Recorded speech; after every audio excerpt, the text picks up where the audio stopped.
Dia haji tak pergi. Walaupun duit ada. Dia pergi ke tempat lain. Sebab dia kata, dia sampai dah makam. Benda tu sama dah. Ni ada apa? Had di Yaman. Tak payah keluar daripada kota Tarim. Duduk di Tarim tu lebih bermanfaat daripada pergi haji. Harap tak main ajaran tu kat Malaysia ni. Padahal kat Indonesia dah. Kononnya ada Habib mereka yang tak pernah keluar daripada Tarim. Kerana dia tengok di Tarim tu lah wali lagi banyak daripada pergi Mekah.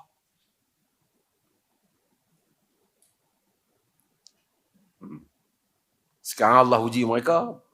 Orang buktikan bahawasanya tak ada kesambung pun nasab mereka itu pada Nabi. Dan ulama Yaman pun menafikan. Assalamualaikum warahmatullahi wabarakatuh. Berjumpa kembali bersama kami di channel Rafiki TV. Bagaimana kabar kalian? Semoga kalian semua selalu dalam keadaan sehat walafiat dan semoga kalian semua selalu dalam lindungan Allah Subhanahu wa taala. Amin amin ya rabbal alamin.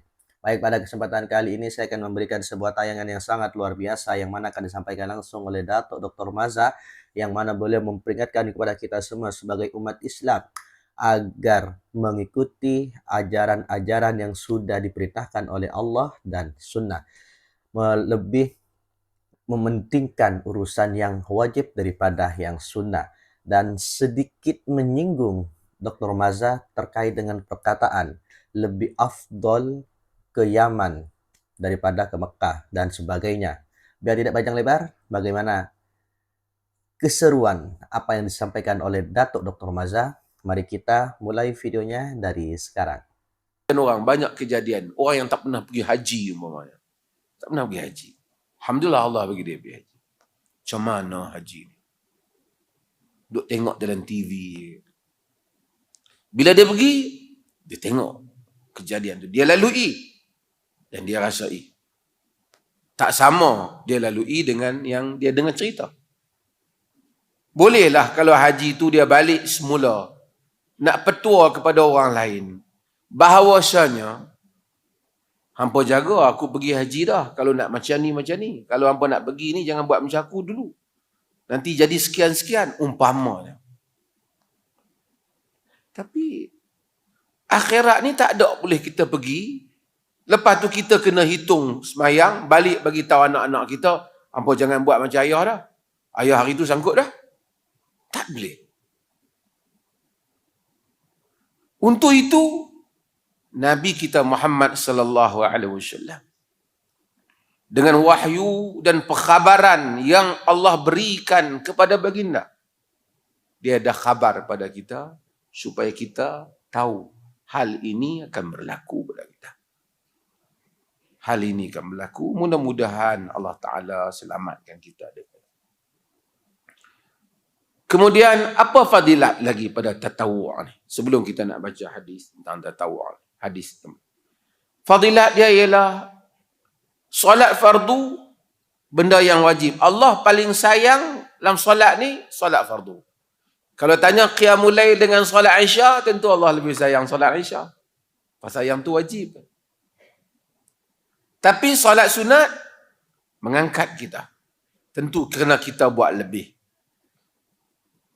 Nabi SAW sebut dalam hadis Qudsi, "Ma taqarraba ilayya 'abdi bi afdal mimma aftaradtu alaihi."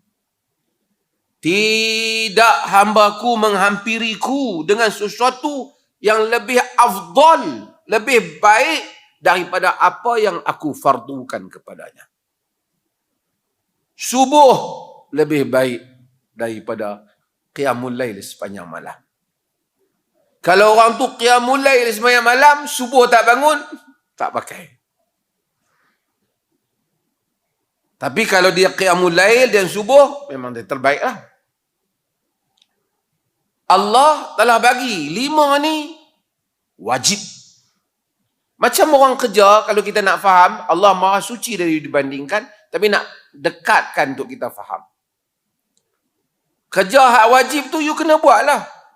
Dia tak boleh kerja yang wajib tak buat, nak buat yang sunat. Ada orang semayang subuh tak apa tak, tiba-tiba nak pergi semayang duha. Pasal apa? Nak bagi rezeki lebih.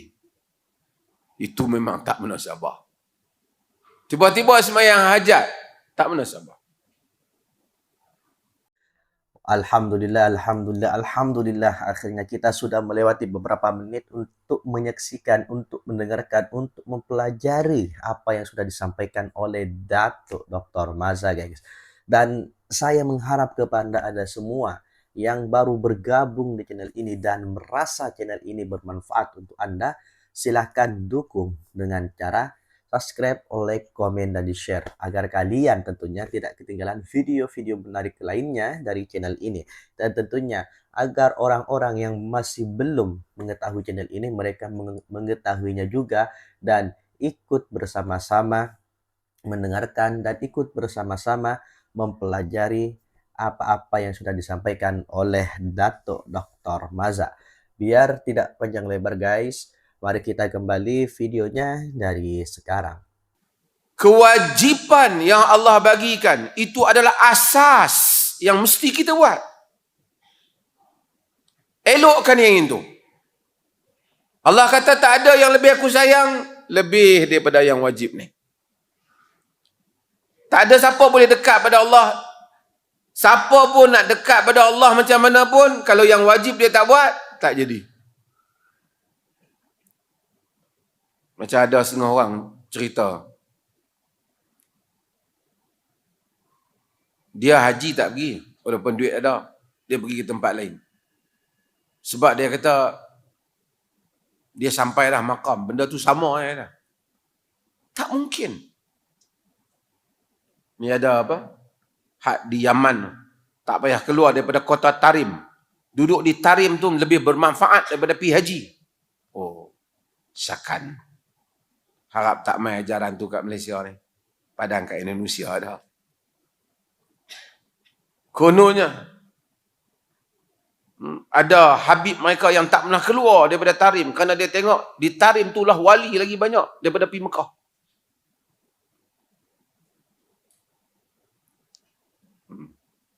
Sekarang Allah uji mereka.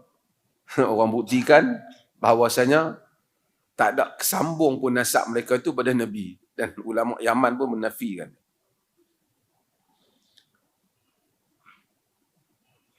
Ini tak mungkin. Nabi SAW kata, yang paling mendekatkan hamba dengan Allah, kewajipan, yang kefarduan.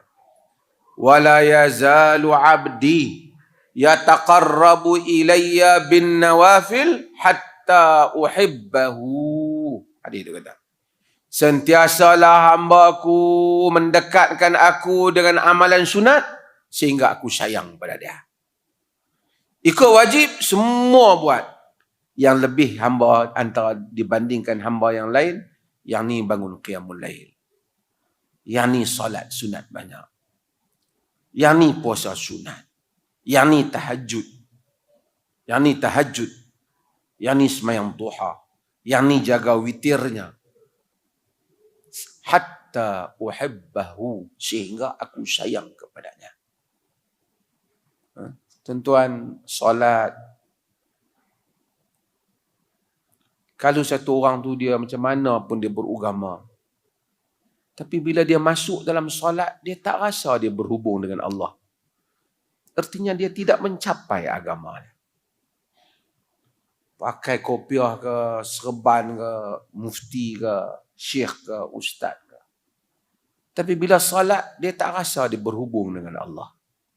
Dia tidak menikmati makna ubudiyah di dalam rukuk, sujudnya. Mungkin pada solat siang. Hatta Nabi Allah Ta'ala beritahu, siang adalah inna laka fin nahari sabhan tawila. Siang ni sibuk. Tapi kalau siang, malam pun tak ada waktu yang hamba tu bersendirian dengan Allah. Solat dengan Allah. Sehingga Allah sayang. Dalam hadis Nabi SAW sebut, Allah kata, ya bena Adam, tafarragh li'ibadati amla sadraka ghinan wa asudda faqrak. Wahai hamba-Ku, peruntukkan masa untuk kau ibadat denganku. Dalam sehari ada masa. Masa sembang dengan kawan ada, sembang kedai kopi ada, masa main handphone banyak. Tak ada satu masa sejam, 2 jam hanya dengan Allah saja. Ya abna Adam, tafarragh li'ibadati. Wahai hamba-hambaku, luangkan masa kau untuk ibadat padaku. Amla sadraka, lang sebagai riwayat, amla qalbaka ghinan. Aku penuhi, aku kayakan dadamu. Tak jadi meminta-minta.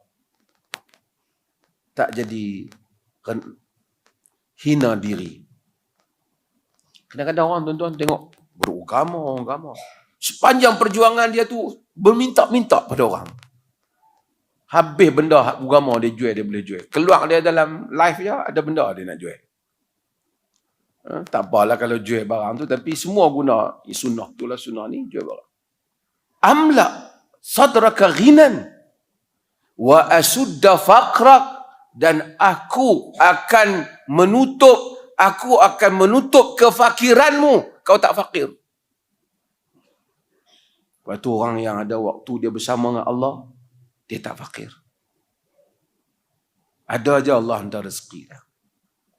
Semalam saya pun sebut, tuan-tuan, sebahagian orang, manusia ni, nak pergi jumpa orang besar ni, kok dia tu boleh tolong sikit sign dia. 2 jam, 3 jam, ambil tiket kapal terbang, tunggu, buat appointment, call. Kadang-kadang orang tu tak boleh bagi pun. Jumpa kau untuk mana, insyaAllah tengok macam mana. Alhamdulillahirrabbilalamin. Akhirnya kita sudah bersama-sama menyimak, menyaksikan dan juga mendengarkan sebuah nasihat, sebuah ceramah, sebuah jawaban yang sangat-sangat luar biasa, dan tentunya banyak sekali apa yang disampaikan, ilmu-ilmu yang akan kita dapatkan tentunya. Dan kali ini saya sedikit mengulang kembali pembahasan video yang sudah kita saksikan bersama dari awal, dan akan saya simpulkan apa yang sudah disampaikan oleh Datuk Dr. Maza, geng. Ceramah Dr. Maza kali ini memang menusuk terus ke hati. Bila beliau sentuh tentang orang yang sanggup tinggalkan haji, walaupun mampu, semata-mata rasa sudah sampai makam tertentu. Itu sebenarnya sangat bahaya dalam agama. Sebab Islam ini bukan agama rasa-rasa atau mimpi-mimpi, tapi agama wahyu dan tuntutan syariat. Dr. Maza tekankan satu perkara besar yang ramai orang terlepas pandang hari ini. Amalan wajib lebih dicintai Allah dari amalan sunat. Ramai sibuk cari benda luar biasa, sibuk kejar karoma, sibuk nak nampak alim dan warok, tapi solat subuh pun kadang-kadang tulas. Qiyamul lail nampak hebat, tapi kalau subuh tertinggal, semuanya runtuh. Itulah penyakit sebahagian manusia hari ini. Mereka suka benda yang nampak rara, nampak tinggi makomnya, sampai perkara asas agama dipandang biasa. Sedangkan Nabi Muhammad SAW dah jelas dalam hadis qudsi, tidak ada amalan yang lebih dicintai Allah selain apa yang diwajibkan. Maknanya, kalau kita nak dekat dengan Allah, asas dia mesti jaga yang wajib dulu.